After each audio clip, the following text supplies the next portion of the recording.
Good morning, everybody. Good morning. It's so good to be back. For those of you who don't know, I was at the NASCAR races last weekend, and I had a great time. I really did, but I also missed you. I heard that we had a wonderful speaker.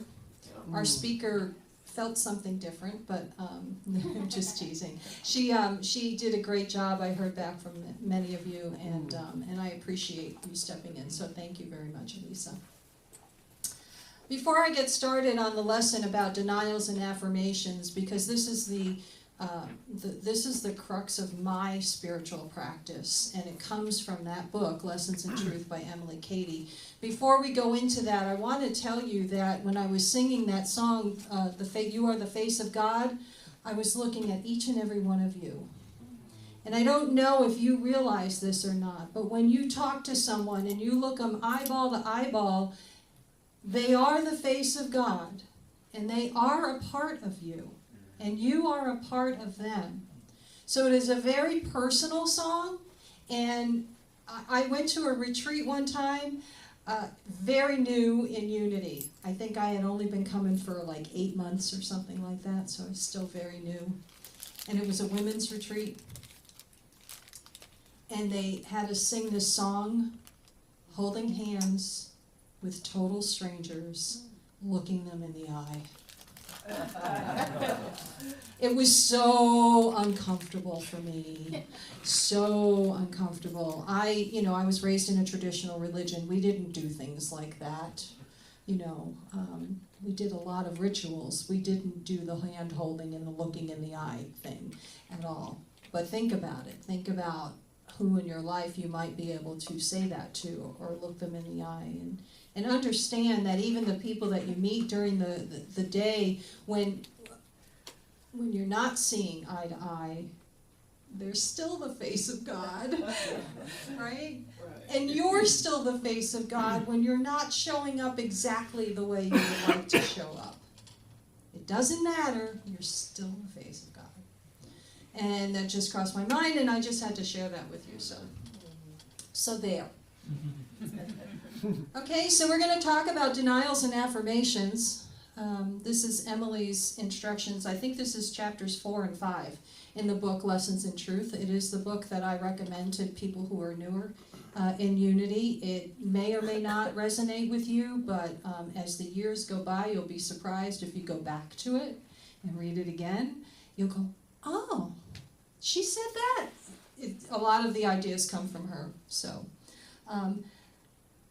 in order to do this practice properly, it's important to take note that we should, if we're going to do it right, we need to do it in 2 steps. Always deny first, and then affirm. Now, many of us, we affirm all the time, right? I am in the perfect place, I am whole and complete, I am this, I am that. But when you couple the denial with the affirmation, it gives it another punch. It gives it, what I always like to say, it gives it more oomph, right? You've heard me say that before. When I ask you to repeat things and I say, give it a little more oomph, right? But it's the denial of the error thinking. That's what we're looking at. What am I thinking that is really not true? And then I affirm the absolute truth. And so it's kind of a release and then an affirmation, right? So she has some examples in her book for denials. And I want to talk a little bit about that because I had an experience with Paul Hasselbeck, who is one of the he's a Unity minister, he's an author, he was one of our teachers when I was studying to become a licensed Unity teacher. Carmen and I actually met years ago in his class, I think, and we had a great time with him. He's all about the languaging and such, so I want to go into this a little bit more. Emily talks about denials like this. There is no evil. Pain, sickness, poverty, old age, and death cannot master me, for they are not real. There is nothing in all the universe for me to fear, For greater is he that is within me than he that is in the world. She's denying all of the stuff. That what we see around us is not exactly real. I don't want to go down that rabbit hole with you, trying to explain all of this. But in general, we believe in unity, that our thoughts create our experiences, yes? Yes. And so all of this is what we're seeing is kind of an image, an illusion maybe. And so what is the absolute truth? What is the universal truth? That's what we want to get back to. So that when we're struggling, unless there's someone here who has never struggled, I'm not sure, right? Have you, if you've never had a challenge, you can go to sleep and we'll wake you up on the way, all right? But when we're struggling, this is where it's really important. This is where it's, I've got to get rid of this error thinking, and I've got to start affirming what is actually true and right in the universe. Old age cannot master me. It is not real. I'm feeling that a lot lately. There is nothing in the universe for me to fear. What is that? I mean, when we feel fear, I have to go back to there is nothing for me to truly fear. Even death. Because death to us on earth is somebody is gone, but there is a transition that actually takes place, we believe, and the energy goes to the next place that it's supposed to go to. And so the person may not physically be here with us, but that doesn't mean that they're gone. They live in my heart, etc., etc. So if I really believe all of that, then I don't need to be sad for that person who has transitioned. I can feel sadness, and I can honor and respect the sadness that I feel here in this human experience that I'm having. Yes? Right? We have to honor that, because if we try to avoid it, there are some folks in the New Thought movement, not just Unity, but all around in the New Thought movement, that they kind of like, oh, no, just affirmations, and they try not to acknowledge the human emotions that are bound to come up for us. They're bound to come up for us. So we have to have this is the tool that the tools that I use to deal with that stuff. Because if I don't accept my humanness, I cannot embrace my divinity. I learned that from Jim Rosemurgy. That's one of his main premises. I have to embrace my humanness in order to be able to express my divinity. Okay? All right, so let's do this together. Examples of denial. Will you save the first one with me? Together. There is no absence of life, substance, or intelligence anywhere. Anywhere. Does that mean you can go anywhere? Anywhere. There is no absence of it. Anywhere. Let's do the second one. Pain, sickness, poverty, old age, and death cannot master me, for they are not real. They are not real. So let me share with you what I learned from Paul. I was in his class, and he wanted us to give examples of denials and affirmations. Can't remember what class it was, but I remember this like it was yesterday. Someone said, this fear has no power over me. She was afraid of something happening. I think it was that she wasn't going to get the job she wanted. Not sure about that. This fear has no power over me. And he corrected her immediately and said, I give no power to this fear. Okay? What's the difference? The difference is, if I say this fear has no power over me, then you might be indicating that it could. But if I say I give no power to this fear, then the fear has no power whatsoever. It's up to me. Do I give it power or do I not give it power? Get it? Yes. Yeah. Languaging is everything. Yes, ma'am. So I have a question. I'll give it give an example, and you tell me if this sounds effective. There was a gal I knew that she'd say, I'm a loser magnet.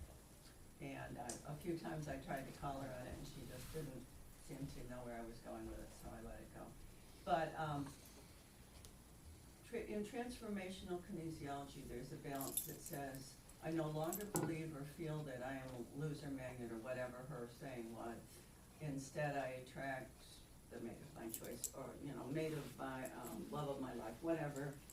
Does that sound like an effective denial, or is that? Not to me. No? Okay. Because it indicates to me that I could be a loser magnet. That's the way I'm reacting, and this is just a personal opinion. So the I no longer believe or feel is not an adequate denial? No. Because it gives it, not to me. And again, this is, what I share with you all is my interpretation. You may feel differently. Okay? But let me say this. When I first came to Unity, I would have described to you, I would have said to you, I came in and I was broken.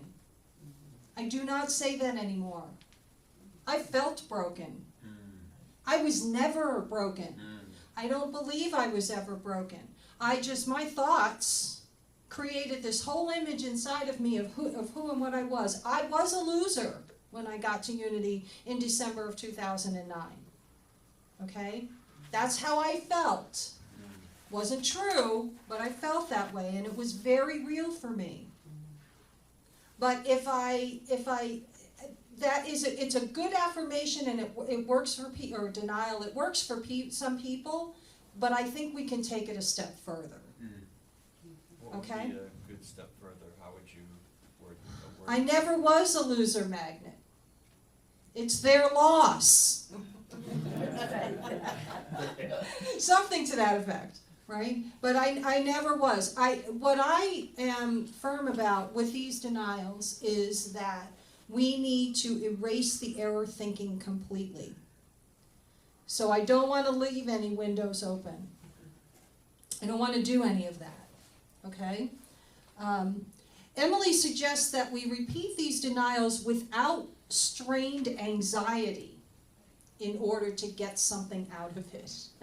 How many times have we done things going, okay, so the law of abundance, if I give, I receive. Okay, so I'm going to give X number of dollars so that I'll get more back, right? That's not how it works. It's more about, I do it because it works without caring what comes in return, without strained anxiety. Takes practice. That's what I'm getting at. Give no power to. So let's move to affirmations. She's got a few here. God is life, love, intelligence, substance, omnipotence, omniscience, omnipresence.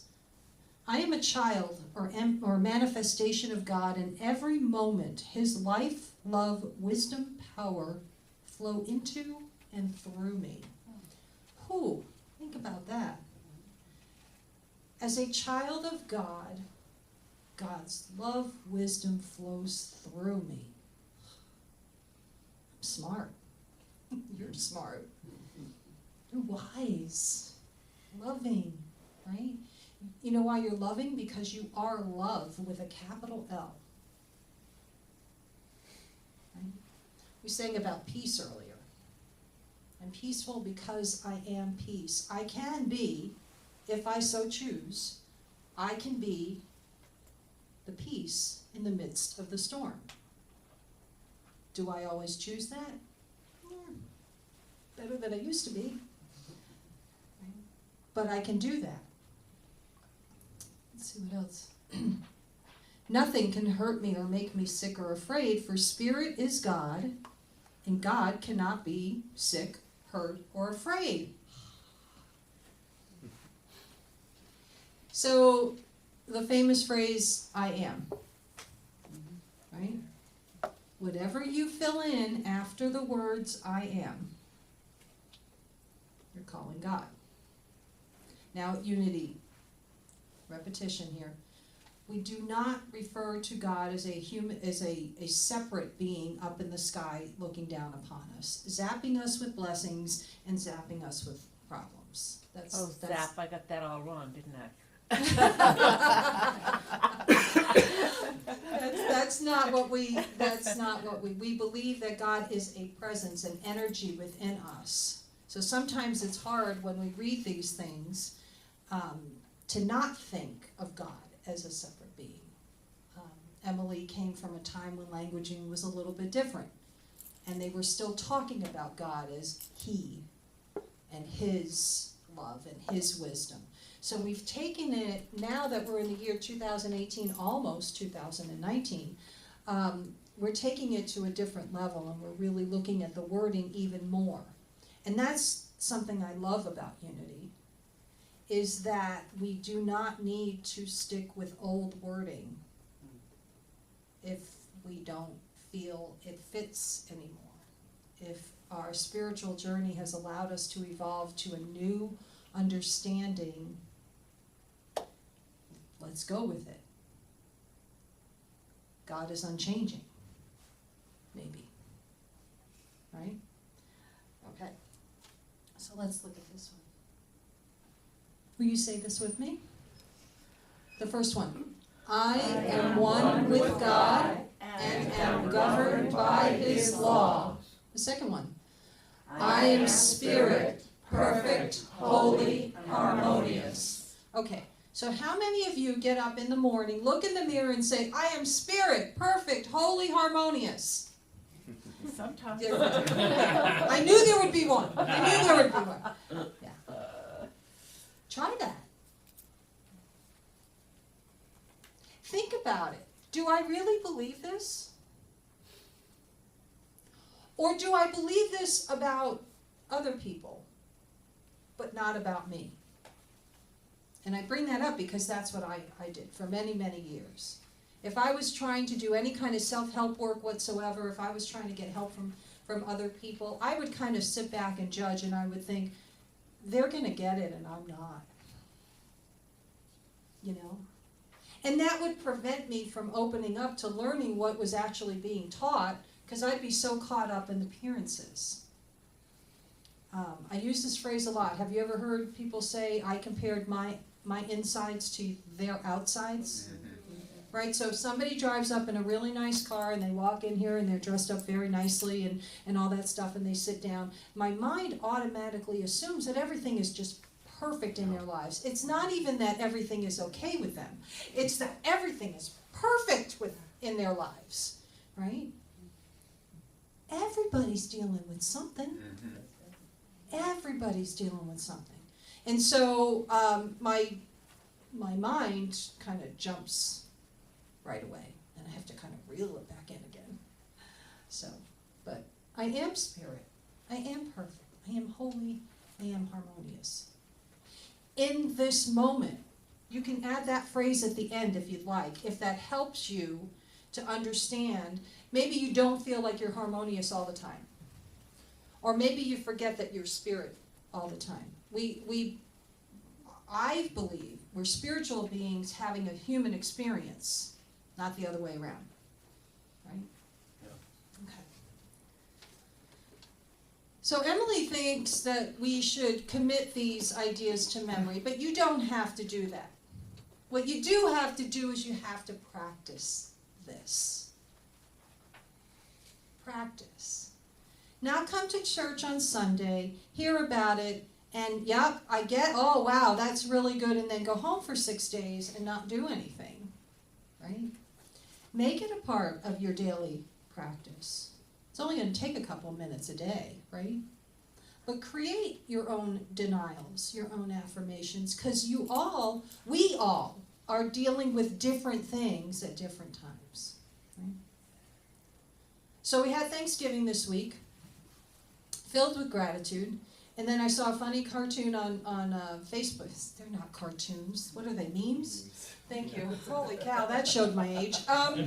So I saw this funny meme on Facebook, and it was about, I don't understand, Mom. We're very grateful yesterday, and now we're punching people to get, the sales on Black Friday. What's going on? Why are we were grateful yesterday for what we had. Why do we have to get more stuff today? It was really cute, But we had Thanksgiving, and it was the first time in 16 years that my family has done anything on Thanksgiving. What I didn't know is that they weren't really celebrating holidays after my mom's passing, right?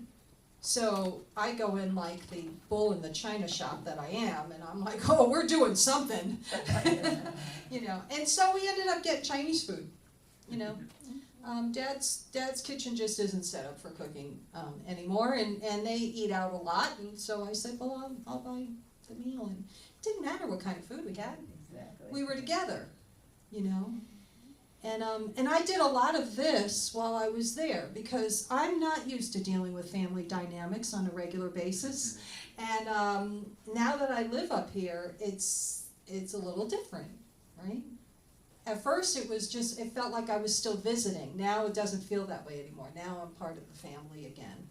And it's fun, and it's energetic, and it can be challenging at times. It can be challenging at times. But that's okay, you know, because this works, this denial and affirmation thing. Deny first, affirm second, and then believe it. I really think that's the key to this here, is then believe it. And if you're not feeling it, ask yourself the question, do I believe this? This premise, such as, I am spirit. Let's just take an easy one, right? Do I believe this? If you're not sure, ask yourself if you believe this about somebody else. Could you say it to anybody else around you but not to yourself?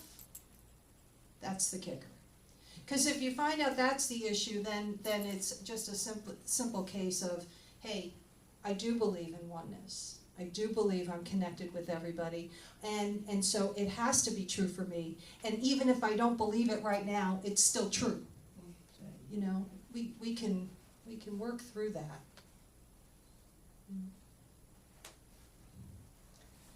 Practice everywhere until we realize our divinity and no longer consciously need to depend on them. If you practice this enough, your consciousness is going to shift. And when your consciousness shifts, whew, look out. Big things are going to happen. You're going to move to New England. Become a spiritual leader of a Unity church that moves within a couple of months of being hired. That's what happens. Anything is possible. Anything is possible, right? Denials and affirmations. Deny first. Deny that error thinking. And if you're not feeling it, it's still understand. I really think it helps that tool, that trick of using it for, could I tell this to somebody else? Could Joe help Jason? Right? Could Jason help Joe? Dimitri and I, you know, yes, I can say it to my friend, to my husband, to my daughter. Why can't I say it back to myself? I do believe it. And after a couple of weeks of doing this, I believe that it will be a part of you. After 3 or 4 weeks, look out world. Right? Okay, awesome. Well, I think it's time to take some of these ideas into meditation. So let's go ahead and do we take a deep breath now. Relax into the chair.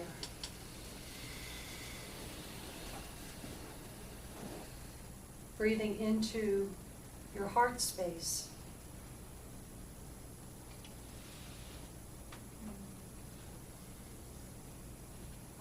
Feel the gratitude for this time together.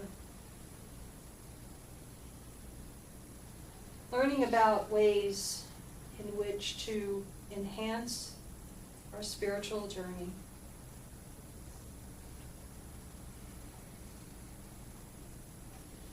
We give no power to the idea of lack.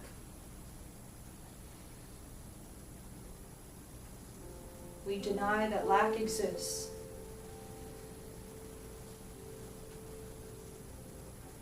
We affirm abundance, prosperity, joy,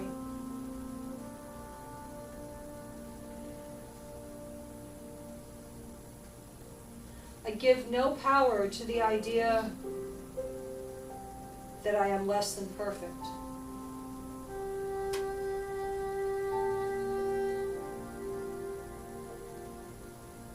I affirm I am whole and complete here and now.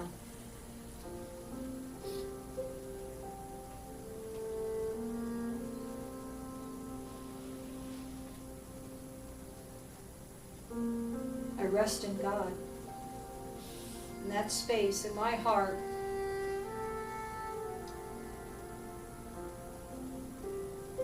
a secret place of the Most High.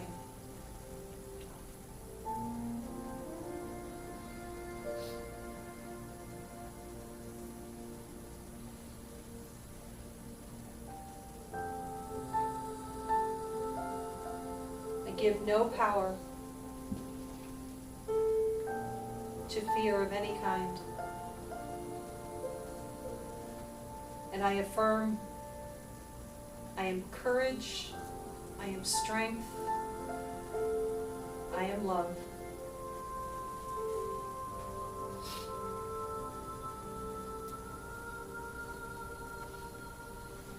And take these thoughts now into the silence.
We realize now that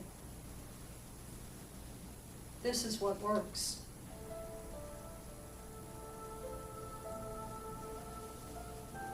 Denying error thinking can only help us on our spiritual path.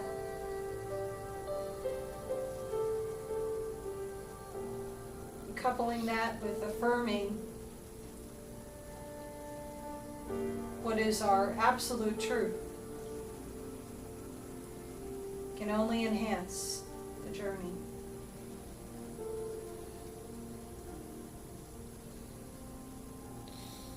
Gratitude fills this room as this realization comes to each and every one of us. The love overflows.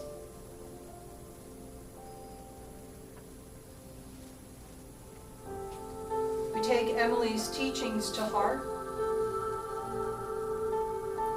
knowing that there is nothing to fear and only everything to gain.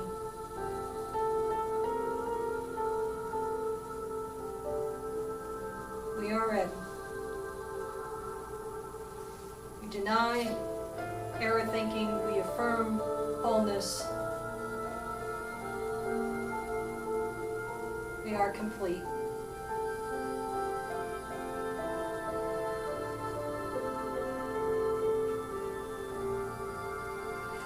I invite you now to take a couple of deep breaths. Come back to this place and time, knowing that all is well. when you're ready, you can open your eyes. And so it is. Amen.